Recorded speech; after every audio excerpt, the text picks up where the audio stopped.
We are also honored to welcome the Honorable Union Minister of Agriculture and Farmers Welfare, Shri Shivraj Singh Chauhan Ji, Professor Ramesh Chand,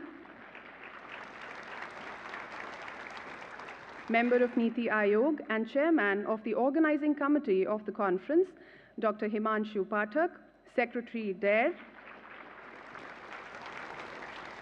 Director General of ICAR and Co-Chair of the Organizing Committee of the Conference, and Professor Martin Keim, President of the Conference and Director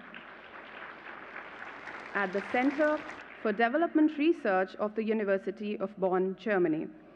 As we commence the 32nd International Conference of Agricultural Economists, we again extend a heartfelt welcome to all of you. And please join us in welcoming our very versatile Prime Minister, Shri Narendra Modi Ji.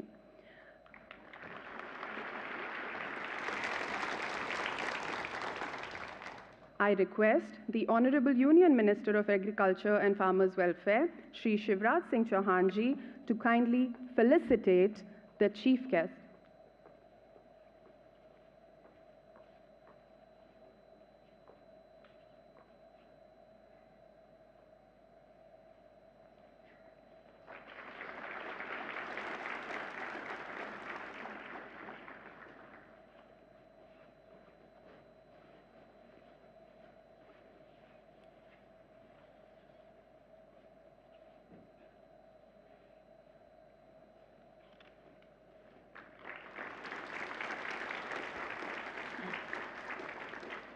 Ladies and gentlemen, Shri Narendra Modi Ji is one leader who holds agriculture in his heart, a champion of farmers' welfare and a visionary for Viksit Bharat at 2047, that is, developed India by our centenary year of independence, or our 100th year of independence. May I now invite Professor Ramesh Chand, member of Niti Aayog and chairman of the organizing committee of the conference, for the welcome address.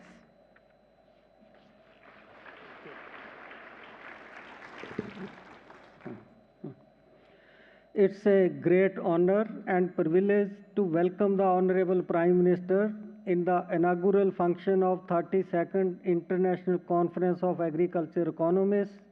On behalf of the organizers, Fraternity of Agriculture Economists, and on my own behalf. It gives me immense pleasure to welcome Union Agriculture Minister Shri Shivraj Singh Chauhan Ji as guest of honor in this event. I also welcome Professor Martin Keim, Director, University of Bonn, Germany, and President of this conference, DG ICAR Dr. Himanshu Pathak, all delegates from across the globe and from India, and guests present in this function. Today is an important day for the community of agriculture economists of India as this conference is being held in the country after a long gap of 66 years. The new generation of agriculture economists of India has been anxiously waiting for this opportunity.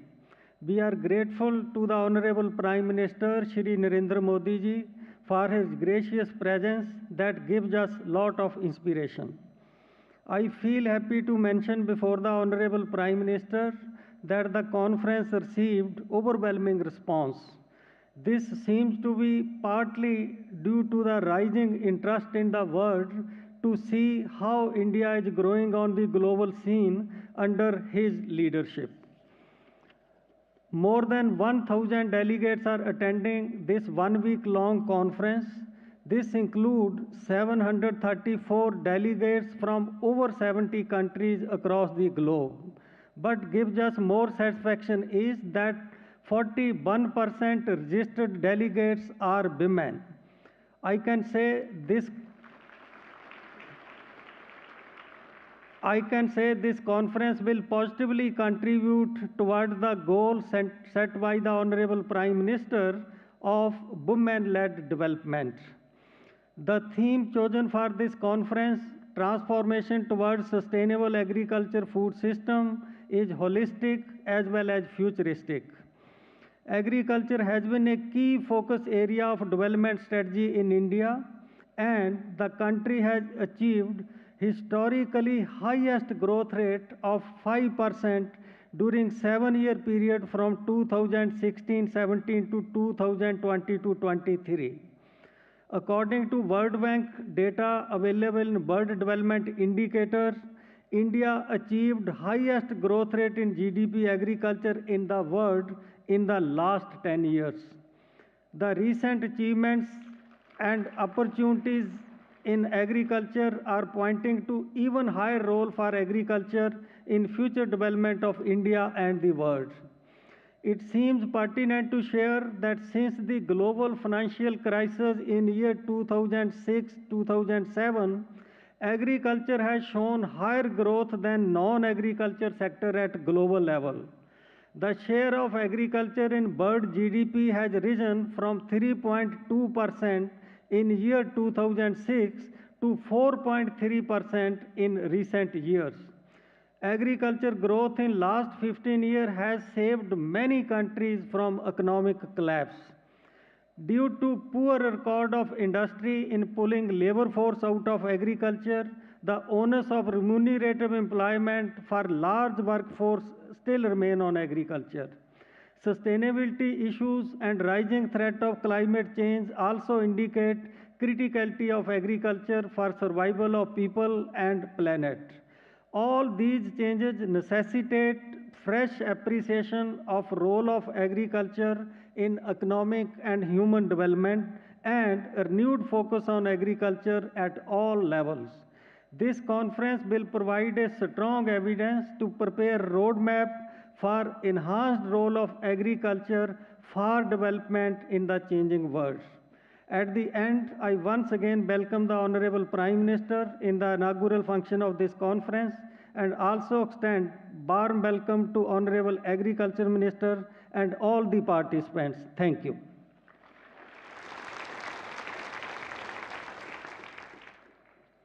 Thank you, sir, for extending a warm welcome.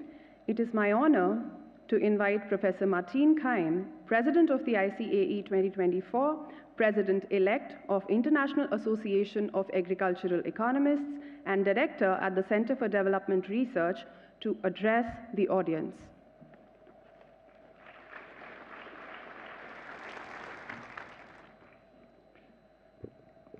Dear Prime Minister Modi, Agricultural Minister Chauhan, honorable guests and delegates, on behalf of IAAE, the International Association of Agricultural Economists, it's my great pleasure to welcome you to ICA 2024, our triennial flagship conference. It's great to have this in person again after 6 years now, because the last one conference was virtual. I'm also very glad that over 1,000 people from all over the world are gathering here, and not only that, we have a fabulous lineup of speakers. The program reads like the who's who of global agricultural economics, and I'm looking forward to this exciting conference. Prime Minister Modi, we're proud that you are inaugurating this conference, and we interpret this not only as a sign of courtesy, but also as a signal of the importance that you and your government attribute to agricultural development, food security, and international science cooperation. Your inauguration has a historical precedent. Our association is 95 years old. We're celebrating 100-year anniversary in 5 years from now. The first conference was held in 1929 in England. But every 3 years we are going to different places of the world, and it's the second time that we are here in India. In 1958, the conference was held in the city of Mysore, and it was inaugurated by Prime Minister Nehru. So thank you, Prime Minister Modi, for nurturing this tradition. Let me also thank the Indian Local Organizing Committee for hosting this conference, for providing a splendid and welcoming setting, and for the great cooperation over the last 2 years or so. That was fun. Let me say a few words and sentences about the conference theme, Transformation Towards Sustainable Agri-Food Systems. The title already indicates that we don't have sustainable food systems at present. We have widespread hunger and malnutrition around the world, seriously hampering development. Our goal of a world without hunger will most likely not be achieved by 2030. Some forms of malnutrition are even on the rise. Climate change and geopolitical tensions are exacerbating the problems. And we cannot ignore that our food systems themselves are contributing significantly to the climate crisis and several other environmental problems.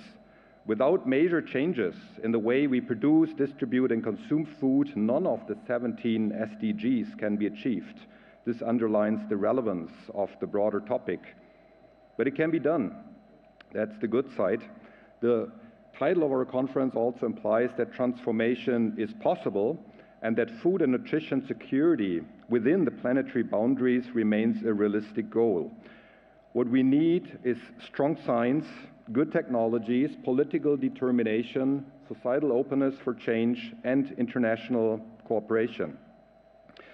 We are convinced that our profession of agricultural economists has a truly important role to play and can contribute in terms of doing the relevant science, addressing urgent questions, and coming up with recommendations of what type of policies are needed in order to steer our food systems towards more sustainable pathways. This is exactly what we will discuss in the coming days at this conference. I wish all of us a very fruitful and enjoyable conference. Thank you.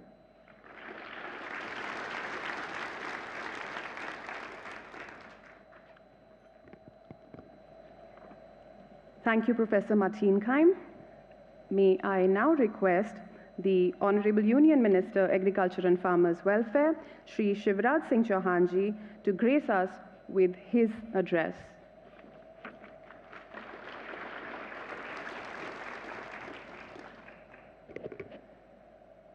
Bharat के यशस्वी प्रधानमंत्री आदरणीय श्रीमान नरेंद्र मोदी जी,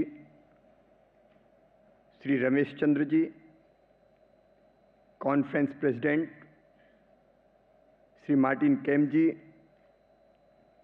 हिमांशु पाठक जी और दुनिया भर के अनेक देशों से पधारे हुए मेरे प्रिय बहनों और भाइयों, भारत की इस धरती पर मैं सबसे पहले आपका हृदय से स्वागत करता हूं, अभिनंदन करता हूं।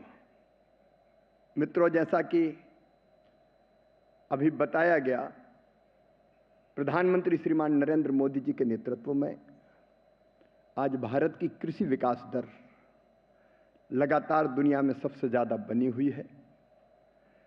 हमने जो प्रधानमंत्री जी के नेतृत्व में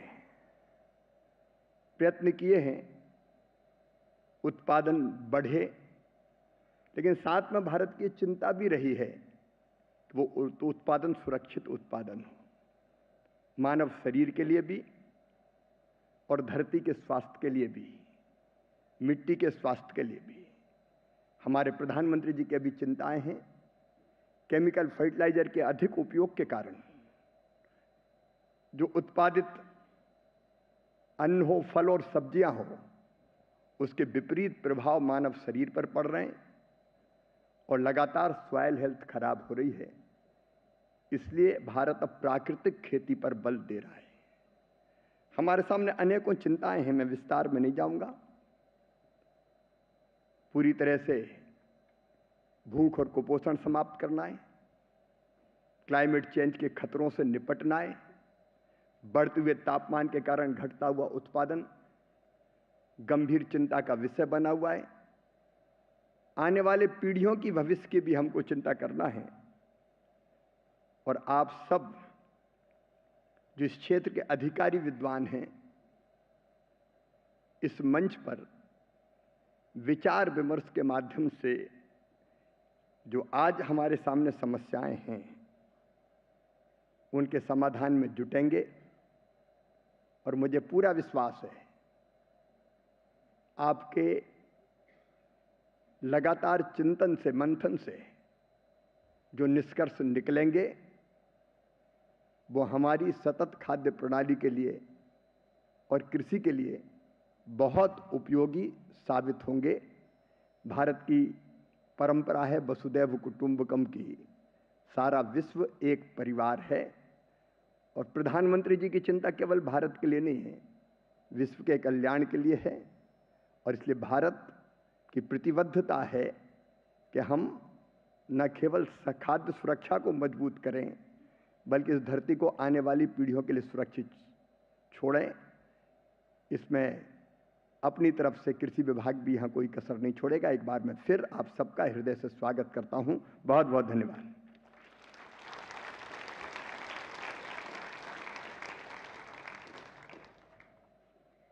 Thank you, Honorable Minister, for your enlightening words. As you all know, India is a mega diverse country which has a variety of ecosystems. Let us now take a look at a brief video showcasing the recent developments in Indian agriculture. We are the Indian farmers, fondly called Annadata. In line with our Honorable Prime Minister's vision, today we fulfill the world's need for milk, pulses, jute, spices, rice, wheat, cotton, fruits, vegetables and fish. हमारे किसानों ने हमें न सिर्फ आत्मनिर्भर बनाया बल्कि आज उनकी वजह से हम निर्यात करने में भी सक्षम हो गए।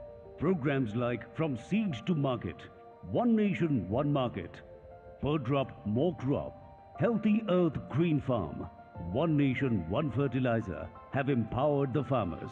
Pradhan Mantri Fasal Bima Yojana provides crop insurance cover to the farmers against natural calamities. So far, more than 120 million farmers have been provided compensation. PM Kisan program provides financial support to more than 110 million farmers. The International Monetary Fund has applauded the execution of this scheme, which is the world's largest direct benefit transfer program. On the initiative of Government of India, the United Nations declared 2023 as an International Year of Millets to promote the production of less water-intensive and nutritive crops at the global platform.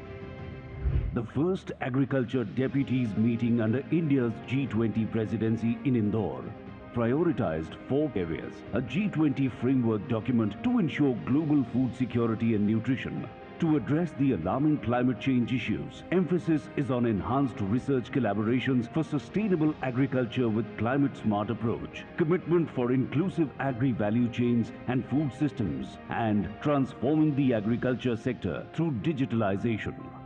The government is promoting agri-startups, use of artificial intelligence, remote sensing, drones, and other digital technologies in agriculture. Ensuring not only food security, but also nutrition security for the world. Let's make world where everyone gains.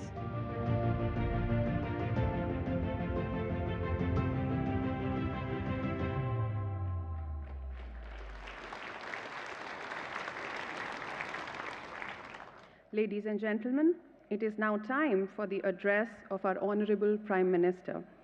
We are deeply honored to invite Shri Narendra Modi ji to share his vision on transformation towards sustainable agri-food systems with the ICAE delegates.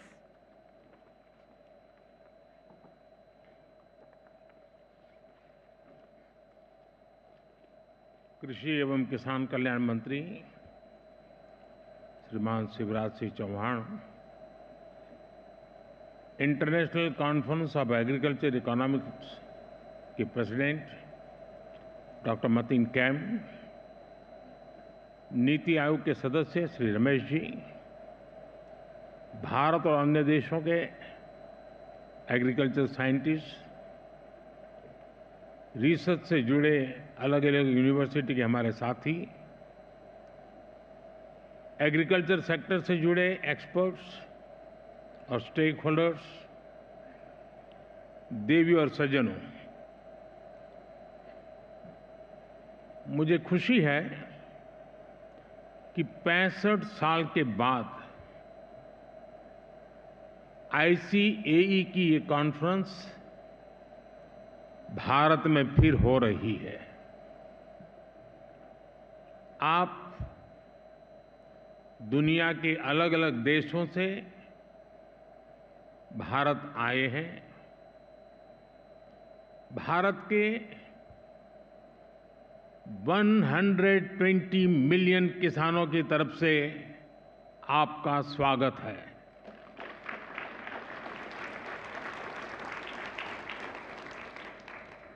Bharat की 30 million से ज्यादा महिला किसानों की तरफ से आपका स्वागत है।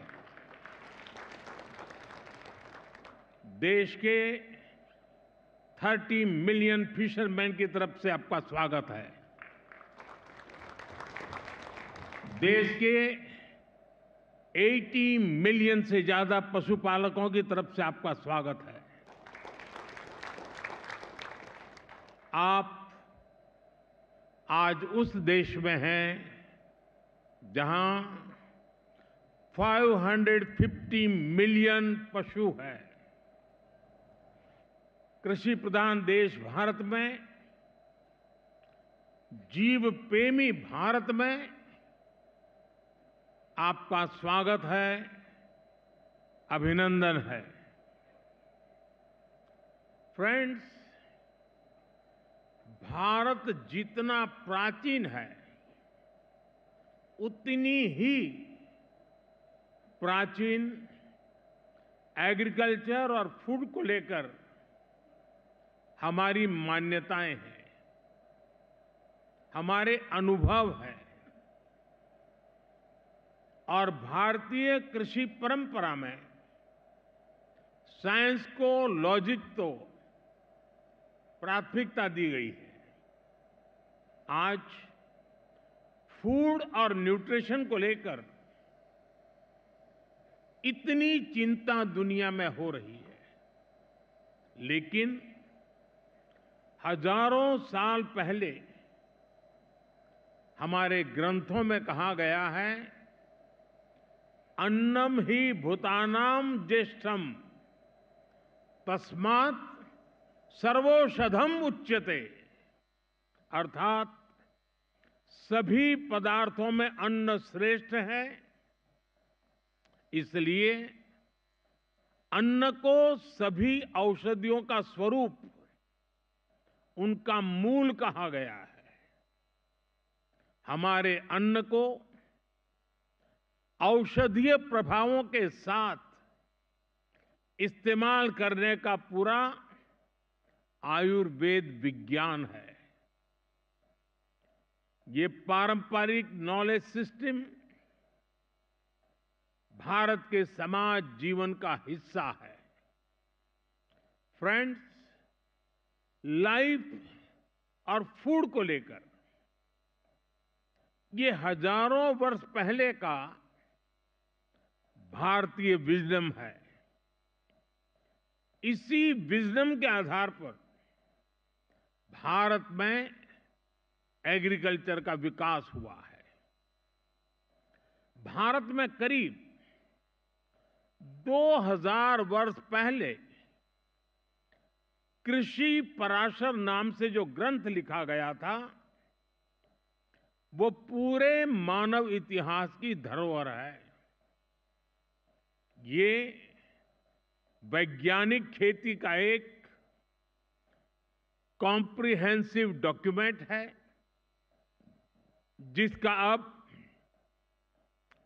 ट्रांसलेटेड वर्जन भी मौजूद है।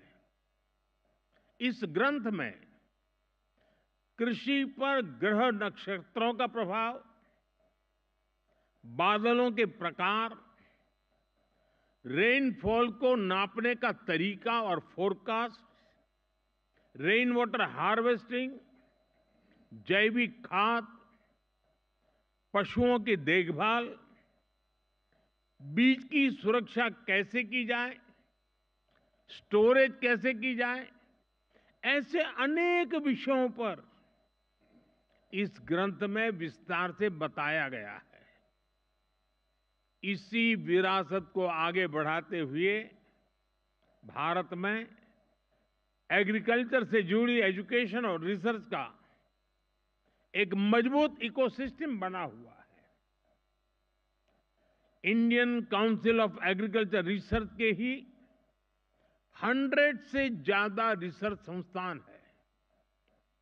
भारत में एग्रीकल्चर और उससे संबंधित विषयों की पढ़ाई के लिए 500 से ज्यादा कॉलेज है। भारत में 700 से ज्यादा कृषि विज्ञान केंद्र है जो किसानों तक नई टेक्नोलॉजी पहुंचाने में मदद करते हैं। साथियों, भारतीय कृषि की एक और विशेषता है। भारत में हम आज भी 6 सीजन्स को ध्यान में रखते हुए सब कुछ प्लान करते हैं। हमारे यहां 15 एग्रो क्लाइमेटिक जोन्स की अपनी खासियत है। भारत में अगर आप कुछ 100 किलोमीटर ट्रेवल करें तो खेती बदल जाती है।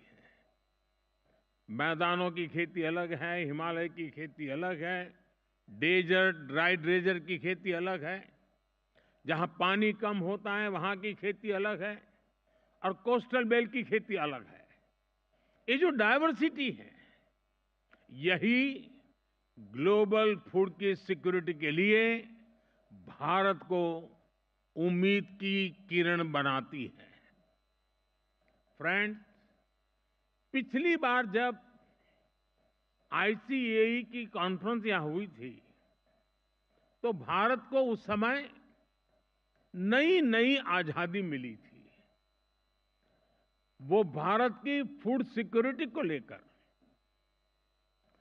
भारत की एग्रीकल्चर को लेकर एक चैलेंजिंग टाइम था। आज भारत एक फूड सरप्लस देश है। आज भारत दूध, दाल और मसालों का सबसे बड़ा प्रोड्यूसर है। Bharat food grain, fruits, vegetable, cotton, sugar, T, framed fish, इनका दूसरा सबसे बड़ा प्रोड्यूसर है। एक वो समय था जब भारत की फूड सिक्योरिटी दुनिया की चिंता का विषय था।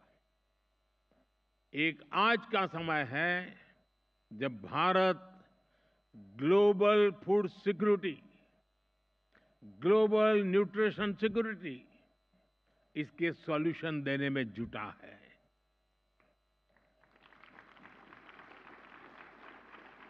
इसलिए फूड सिस्टम ट्रांसफॉर्मेशन जैसे विषय को डिस्कस करने के लिए भारत के अनुभव बहुमूल्य है। इसका बहुत बड़ा लाभ विशेषकर ग्लोबल साउथ को मिलना तय है। साथियों, विश्व बंधु के तौर पर भारत मानवता के कल्याण को सर्वोपरि रखता है। G20 के दौरान भारत ने वन अर्थ, वन फैमिली और वन फ्यूचर का विजन सामने रखा था। भारत ने एनवायरनमेंट को बचाने के लिए लाइफस्टाइल यानी मिशन लाइफ का भी मंत्र दिया। भारत ने one earth, one health initiative भी शुरू किया। हम ह्यूमन, एनिमल्स और प्लांट्स की हेल्थ को अलग अलग नहीं देख सकते। सस्टेनेबल एग्रीकल्चर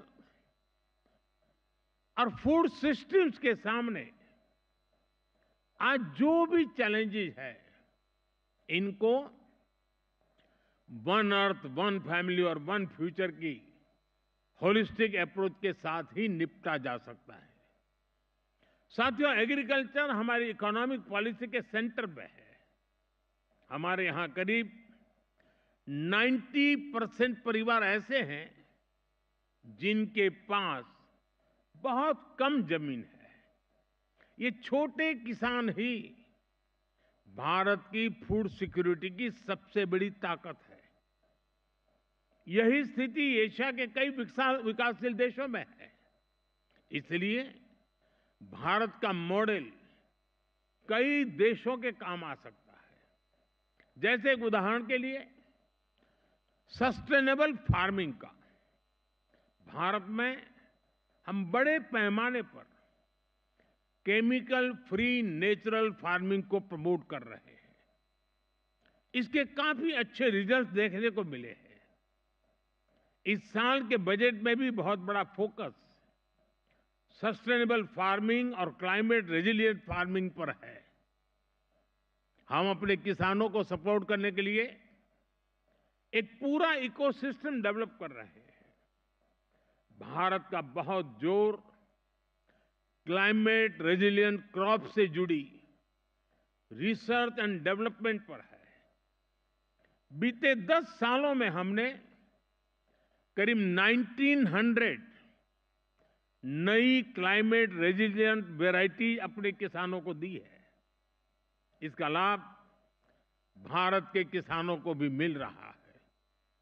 हमारे यहां राइस की कुछ वैरायटीज ऐसी भी है जिनको ट्रेडिशनल वैरायटीज के मुकाबले 25% कम पानी चाहिए। हाल के वर्षों में हमारे यहां ब्लैक राइस सुपर फूड के रूप में उभरा है। हमारे यहां मणिपुर, असम और मेघालय की ब्लैक राइस को इसकी मेडिसिनल वैल्यू के कारण पसंद किया जा रहा है। 12 दिन से जुड़े अनुभव विश्व समुदाय के साथ शेयर करने के लिए उतना ही उत्सुक है। फ्रेंड्स, आज के समय में पानी की कमी और क्लाइमेट चेंज के साथ ही न्यूट्रिशन भी एक बड़ा चैलेंज है। इसका सॉल्यूशन भी भारत के पास है।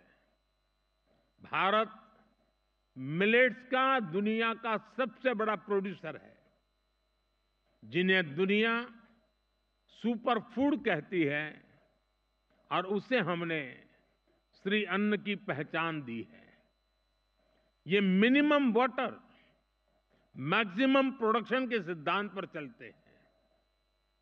भारत के अलग अलग super foods global nutrition problem को एड्रेस करने में बड़ी भूमिका निभा सकते हैं।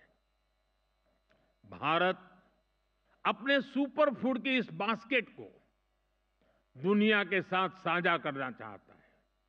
साथ ही भारत की पहल पर पिछले साल पूरे विश्व ने इंटरनेशनल मिलेट ईयर मनाया है। फ्रेंड्स, बीते एक दशक में हमने फार्मिंग को आधुनिक टेक्नोलॉजी से जोड़ने के लिए अनेक प्रयास किए हैं। आज एक किसान सॉइल हेल्थ कार्ड्स की मदद से ये जान सकता है कि उसे क्या उगाना है। वो सोलर पावर की मदद से पंप चलाता है और वेस्टलैंड में सोलर फार्मिंग से भी कमाता है। वो ई-नैम यानी भारत के डिजिटल एग्रीकल्चर मार्केट के द्वारा अपनी पैदावार को बेच सकता है। वो किसान क्रेडिट कार्ड का उपयोग करता है। वो प्रधानमंत्री फसल बीमा योजना के माध्यम से अपनी फसलों की सुरक्षा सुनिश्चित करता है। किसानों से लेकर एग्री टेक स्टार्टअप्स तक, नेचुरल फार्मिंग से लेकर के फार्म स्टे और फार्म टू टेबल की व्यवस्था तक, भारत में कृषि और उससे जुड़े सेक्टर्स लगातार फॉर्मलाइज हो रहे हैं। पिछले 10 वर्षों में ही 90 लाख हेक्टेयर खेती को हमने माइक्रो इरिगेशन से जोड़ा है। हमारे इथेनॉल ब्लेंडिंग प्रोग्राम से भी खेती और एनवायरनमेंट दोनों को लाभ हो रहा है। हम पेट्रोल में 20% इथेनॉल ब्लेंडिंग के टारगेट की तरफ तेजी से आगे बढ़ रहे हैं।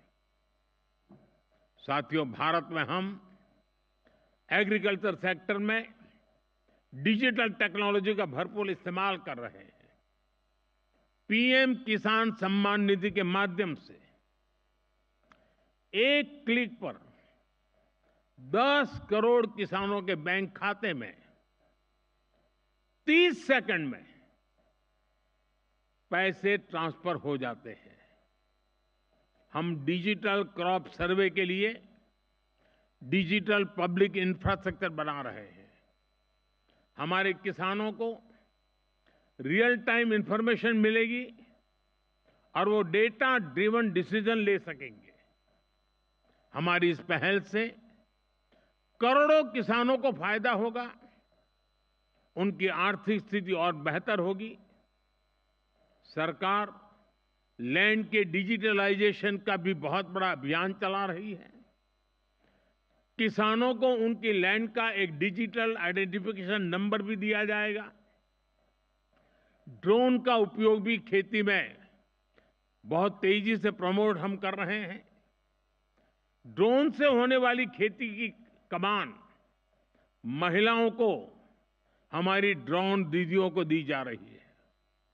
ये जो भी कदम है, इनसे भारत के किसानों का तो फायदा हो गया ही, इससे ग्लोबल फूड सिक्योरिटी को भी ताकत मिलेगी। फ्रेंड्स, आने वाले 5 दिनों में आप सभी यहां खुलकर चर्चा करने वाले हैं। यहां मैं बड़ी संख्या में महिलाओं की भागीदारी, युवाओं की भागीदारी देखकर अधिक प्रसन्न हो रहा हूं। आपके आइडियाज पर सबकी नजर रहेगी।